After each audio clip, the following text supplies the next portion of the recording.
Olá amigos do canal Academia Olímpia, tudo bem? Gratidão a todos os inscritos. Pessoal, hoje a gente vai levantar um assunto polêmico aqui, né? E bem interessante também, né? Em relação a essa questão do universos paralelos, multiverso, outras dimensões, efeito Mandela, né? Realmente, quando a gente começa a falar de tudo isso, parece um monte de fantasia, um monte de loucura. Aliás, que tem de gente falando que só tem louco aqui nesse canal, né? Mas paciência, faz parte, né? Então, pessoal, os filmes nos mostram muita coisa, né? A gente assiste os filmes e tal, a gente vê a ideia do autor em relação a algumas coisas, e a gente vê que tem muita gente se aprofundando muito nessa questão de realidades paralelas, multiversos e tal. Então a gente conversou bastante aqui no último vídeo que eu fiz do filme Café com Amor, né? E aí um grande abraço para o nosso amigo Menandro Chile, que ele mandou um outro vídeo para nós, que é o 13º Andar. Aliás, cuidado pessoal, porque tem dois filmes com esse nome. Um é um filminho de terror ridículo, assim, né? Que tem o mesmo nome, 13º Andar.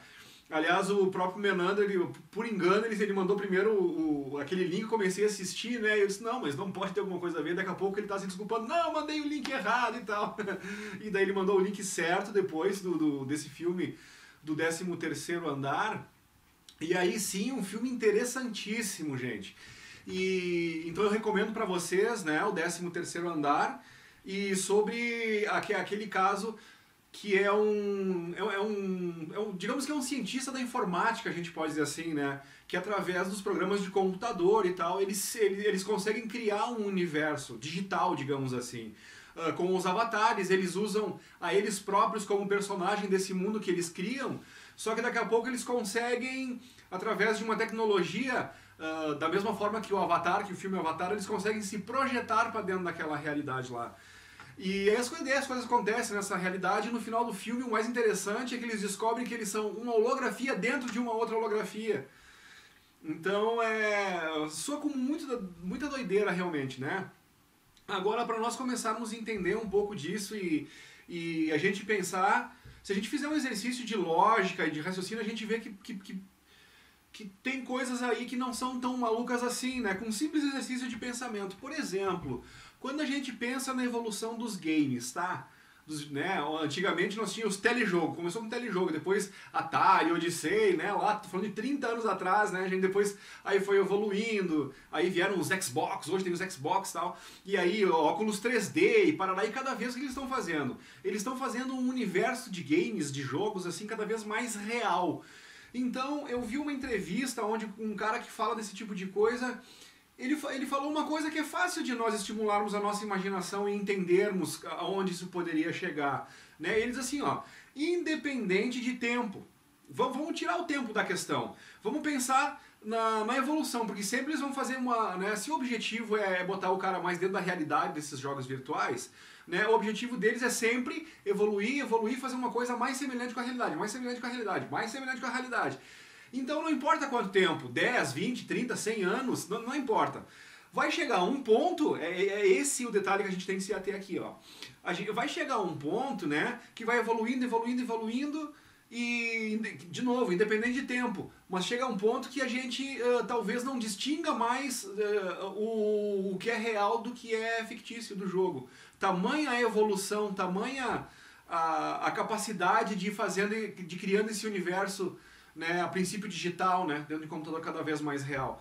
Então, cara, se nós tivéssemos um ponto aonde a gente chega, que nem aonde eles colocam nesse filme, no Avatar e nos outros, né, que tu consegue te projetar para dentro de um jogo, e aí muitas coisas, tem um filme do Leonardo DiCaprio também, que é uma questão é A Origem, o nome do filme, que também fala disso, sonho dentro do sonho, e que tu pode construir tudo que tu quiser no teu sonho. Então o filme A Origem, do Leonardo DiCaprio, o 13º Andar, Matrix, Avatar, todos eles, né, eles lidam com essa coisa de que pode existir um universo talvez não físico.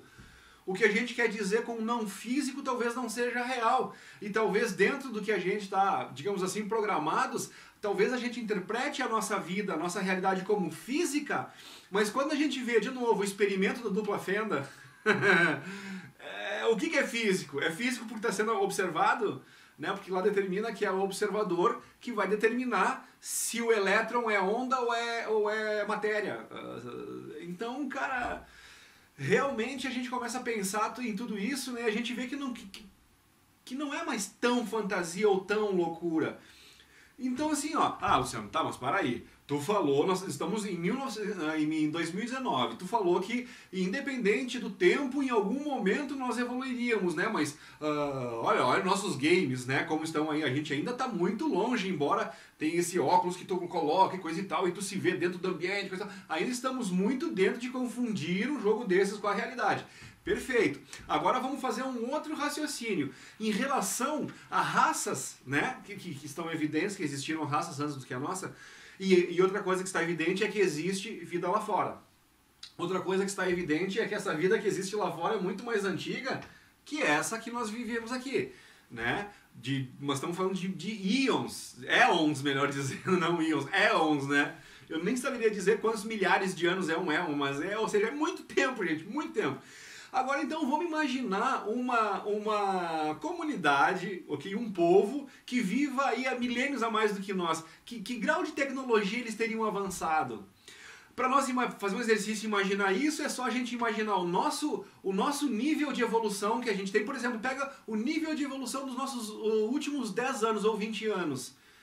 Né? Da onde a gente nem tinha celular e olha hoje com as conexões, ou a própria realidade virtual que eles chamam, ou 3D, ou seja, é um pulo fantástico. A gente ficou quantos mil anos, né? A gente chegou, desde que o homem existe, até chegar a criar uma carruagem com cavalo e a desenvolver sistemas de eletricidade, por exemplo. E a partir daí, nesses últimos anos, nos últimos 100 anos, o que a gente evoluiu de tecnologia, comparando com todos os milênios desde que o homem existe. Então, se nós for pensar nisso aí e assumir uma taxa de crescimento de dobra de tecnologia que seja a cada 10 anos, né? E a tecnologia de hoje já é impressionante, o que nós vamos fazer daqui a 10 anos, 20 anos, com essa tecnologia evoluindo do jeito que está? Então, num ponto a gente chega nessa questão aí. E aí a gente volta então à questão de seres que talvez, de comunidades, de povos, né, de fora do nosso planeta, que vivam há milhares de anos. Que tecnologia eles teriam atingido? E uma vez atingido um nível de tecnologia inimaginável para nós, não teriam eles o poder de criar essa realidade? Essa realidade virtual, ou melhor, esse mundo físico irreal que a gente vive? Ou seja, é complexo, isso parece papo de maluco, né? Mas, cara, quando a gente começa a estudar, e as pessoas estão falando do Yaldabaoth, dos Arcontes, que criaram esse universo para nos aprisionar, e a gente começa a fazer esse exercício e ver todos esses filmes e pensar nas possibilidades de evolução tecnológica num parâmetro, né, ou se baseando num parâmetro que nós temos hoje, com um pouquinho de imaginação, a gente chega à conclusão de que sim, em algum momento da história a gente vai chegar num ponto onde a gente vai criar um universo, seja holográfico, seja digital, seja mas indistinguível, né, da própria realidade. E aí os perigos, né, de não, pague tanto para ficar uma semana dentro de um jogo, vivendo as emoções, e se acontece alguma coisa com o cara que está operando a máquina e tu fica preso naquela realidade, como seria isso? Né? Tipo no filme Avatar. Se o cara que está aqui, as pessoas que trazem ele de volta lá na tecnologia, acontece alguma coisa, o cara ficaria preso no mundo dos avatares? E quando morre o avatar lá, não sofre uma coisa no personagem, não tem uma ligação? Ou seja, mas é um filme. Pois é, mas é tanto filme que está falando tanta coisa que a gente encarava como ficção e a gente está começando a ver que tem muito de realidade. Ou seja, né? E agora, para fechar esse assunto com chave de ouro, de questão de holografia, de mundos, não sei o que, né? O que eu sugeriria para vocês, que é mais um assunto, daí quando a gente vai falar dos filmes Avatar, Matrix e por aí afora, e esse próprio filme do 13º Andar, que é uma coisa assim que tu poderia correr o risco de ficar preso nessa outra realidade, né? Então, quando a gente vê um livro do Jean Vauelan, que eu falo muito aqui no programa e recomendo muito, né? Gosto demais do Jean Vauelan e aprendi muito com ele. O Jean Vauelan escreveu um livro chamado O Drama Cósmico de Javé, né? E o que acontece nesse livro aí, né? O Javé, ele vai criar um universo, né? Sem a assistência dos que eram superiores a eles, né? E por que se exigia essa assistência? Justamente para tu não correr o risco de tu criar um universo desequilibrado, que é o caso do universo que a gente vive. Esse negócio que a gente vê, que o leão, por exemplo, ele tem que correr atrás de uma gazela para matar, ou seja, se ele matar a gazela, ele morre de fome, ele se alimenta e sobrevive, mas ele tem que matar a gazela, né? Ou seja, um vai ter que morrer para a sobrevivência do outro, né? Ou sobrevive a gazela e morre o leão de fome, ou morre a gazela para sustentar o leão. Esse é um dos pontos desequilibrados desse universo que foi criado por Javé, né? E o que acontece no drama cósmico de Javé, citado no livro, é justamente ele cria um universo doente, ele cria com o seu próprio DNA, digamos assim, ele cria um universo problemático, desequilibrado, e o pior, ele cai dentro desse universo, ele se vê preso dentro desse universo. Pior, inconscientemente. Ele cai ali, parece que acaba dando um reset na memória dele e ele acaba esquecendo o que tinha antes dele. E ele começa a se ver único e sozinho nesse mundo e ele começa a ter a impressão, segundo o livro do Jean-Val Elan, o drama cósmico de Javé, mais ou menos assim, né, pessoal? Ele começa a ter a sensação que antes dele não existiu nada. Então ele é o Deus criador de tudo. Então, na verdade, não é que uma mentira, seria mais uma insanidade. E aí as pessoas que estavam fora começaram a aparecer e dizer, olha, Javé, não é bem assim, tu vê, nós estamos aqui, tu não é o único criador e para lá. Mas não, daí ele na sua doença, na sua confusão mental, digamos assim, ele se acha dono desse universo. E aí tá todo esse problema aí, né, que ele se acha dono da raça humana e por aí afora. Seria um dos pontos de vista. Agora, se a gente se ater ao fato de tu criar um universo desequilibrado e sem querer se ver refém desse universo, é uma possibilidade que a gente vê nos filmes, né? Então, tem um link, né, e se a gente começa a olhar esses links, analisar com mais profundidade, a gente diz, meu Deus, essa história de universo holográfico pode não ser tão doideira assim, né? E aí quando tu junta essa perspectiva, esse novo paradigma, a diversas maneiras que as pessoas colocaram em questão a roda de Sansara, em questão a reencarnação, alguns dizem que o nosso eu superior está lá fora e cada vez que a gente desce para a Terra seria como se fosse um ioiô que eles brincam, né, que fica subindo e descendo, subindo e descendo.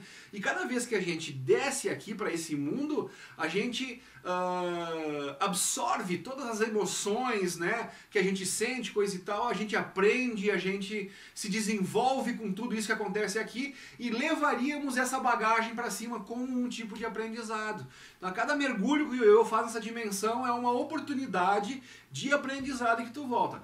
Só que aí tu diz, bom, tá ok, bate com o ciclo de reencarnação, né, que tu...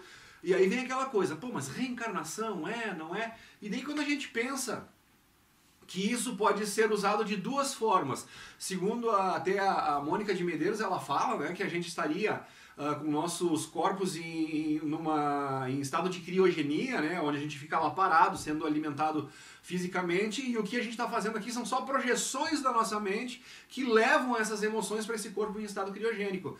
Aí o que seria esse estado criogênico? Seria lembra do Matrix no início do filme, quando eles liberam o Neo?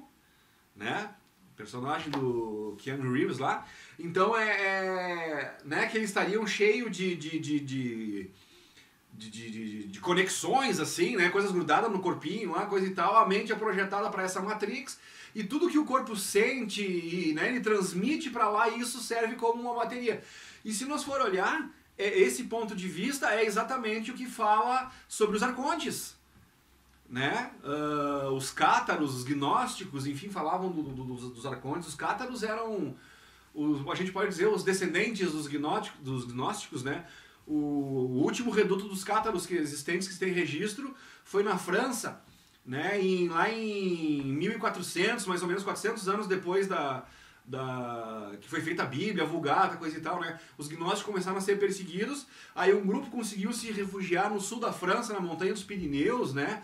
Onde tinha o castelo de Montségur, e aí nesse castelo aí é onde eles, inclusive, tinham o tesouro dos gnósticos, ou o tesouro dos cátaros, que as pessoas achavam que eram joias, que eram ouro, né? Não, o tesouro dos cátaros era a informação, né? Eram os manuscritos, era informação, gente. Esse é o verdadeiro tesouro dos cátaros, que é relacionado lá. E que eles fogem com esse tesouro antes que, quando invadiram o castelo de Montsegur, ou seja, dizimaram a última, digamos assim, o último grupo de descendentes dos gnósticos ali, mas eles conseguiram salvar essas informações, né? E daí, nessas informações é que fala também nos arcontes e tal, que fala da Yaldabaoth, que seria a Matrix. Então, quando a gente pensa em tudo isso e de culturas milenares, quando a gente vai ver algumas coisas de arqueologia e culturas diferentes que contam mais ou menos uma mesma história com personagens diferentes, mas, né? Então, quando a gente vê o próprio show de Truman, poderia ser uma alusão mais fácil da gente entender de como acontece, de como poderia ter um grupo de seres que, no caso do show de Truman, são humanos, né? Mas que coordenam tudo, que comandam tudo. E quando chega num ponto, o Truman percebe que ele é o show de Truman e ele se liberta. E outra coisa do show de Truman interessante é... Olha até onde digamos lá, o diretor da vida, digamos assim, do Truman, né? Olha até onde ele vai para esconder do Truman que ele é um personagem manipulado. Tanto que no fim do filme, quando o Truman tenta fugir no barco lá, o cara manda uma tempestade para tentar afogar o Truman. E as pessoas pensam, bah, mas cara, tu tá mandando isso aí, o cara vai morrer lá, né? Eles, bom, ele nasceu aí dentro, que morra aí dentro. Então, né, eu preferia matar o Truman do que liberar ele e soltar ele. Ou seja, que consciência em cima da vida da pessoa teria aquele diretor do filme de Truman. Então seria mais ou menos essa relação de Javé com a gente aqui, né? Ou dos arcontes com os que estão presos. Então é muita coisa pra gente pensar, né? E, claro, só vai falar em efeito Mandela, universos paralelos, multiversos, né? Teoria das cordas. Parece que é um monte de loucura. Mas se a gente começar simplesmente fazendo uma análise básica do experimento do dupla fenda, onde foi constatado que é o observador que mais ou menos determina ali se aquele elétron que foi lançado, se ele vai ser matéria ou se ele vai ser onda, a gente começa a ter um entendimento diferente de tudo isso, né? Ou seja, os cientistas ainda não sabem dizer por que isso acontece, mas eles confirmaram que isso acontece. Eu acho que é isso que nós temos que botar o foco. Porque algumas pessoas dizem, nós estamos estudando mecânica quântica, eles descobrem as coisas, mas não sabem explicar. Pois é, o segundo passo. Primeiro tu tem que saber que as coisas existem e acontecem para depois tu poder explicá-las. Como é que tu vai explicar uma coisa que tu nem sabe que existe ou que acontece? Então, o primeiro momento é a constatação de que um fato ocorre. A partir daí, o porquê que ele ocorre ou como ele ocorre são outras coisas. Então, os grandes avanços que a gente tem percebido, qual que é o fato dessa história? O fato é que o experimento mostrou, né? A gente sabe que é um experimento científico, né? Não tem margem para possibilidade. Eles fazem tantas vezes a partir do momento que não cabe mais erro. Né? Então, de novo, eles constataram, é um fato. O observador influencia se o negócio se vai ser onda ou se vai ser matéria. Agora, o porquê e como isso acontece, aí são os próximos capítulos. Aguardemos os próximos capítulos. Mas então, pessoal, isso serve para a gente começar a botar um outro view em cima disso, a gente colocar num outro paradigma de possibilidades, ok? E quanto mais a gente abrir a nossa mentalidade para esse tipo de coisa, e até analisando a nossa própria situação tecnológica, fazendo uma prospecção de como seria essa evolução tecnológica nos próximos anos, e baseado no que a gente conquistou nas últimas décadas, a gente começa a desenhar um futuro um tanto assustador até, eu diria, em relação a isso, mas que a gente começa a ver que, da mesma forma como lá na época de Júlio Verne, na década de 40, falava-se que os homens do futuro, depois do ano 2000, se comunicariam com um pequeno aparelho que eles colocariam na orelha, todo mundo, ficção, isso é loucura. Hoje, quem é que duvida da existência de um celular? Todo mundo tem. Quem não tem um celular? Quando tu poderia dizer assim, não, no telefone tu não vai só falar, tu também vai ver imagens, transmitir imagem, texto, coisa, não, loucura, para ali, para lá. E olha o que é a multimídia hoje. Né? Então, se nós assumirmos uma ótica de como nós víamos o futuro alguns anos atrás, coisas que pareciam impossíveis e fantásticas demais para ser verdade, e hoje são uma realidade constatada no nosso dia a dia, até assustadora, né? Então, não é tão difícil a gente imaginar né, voltando aos games, que a gente pode evoluir a tal ponto de não perceber o que é realidade e o que é ficção, né? E, de novo, voltando ao ponto de que se alguma outra civilização muito mais avançada do que a nossa, milênios, né, já teve esse boom tecnológico, já chegou a esse ponto, o que impediria de eles ter criado esse nosso universo e de nós estar realmente dentro de uma realidade virtual e não de uma realidade física, embora nos pareça um tanto tangível, né, e sólida. Mas aí, sementes para a reflexão, pessoal. Então, eu agradeço ao Menandro Tille de novo, recomendo que as pessoas, as pessoas assistiram um Café com Amor e a gente refletiu aqui sobre o filme, tanto no grupo do Academia Olímpia quanto aqui no canal nos comentários, eu sugiro que também assistam o 13º Andar. Ok, pessoal? Eu vou colocar o link certo aí para vocês assistirem o filme e depois a gente faz mais comentários a respeito disso. Ok, pessoal? Então, grande beijo, grande abraço e é isso aí. Gratidão a todos.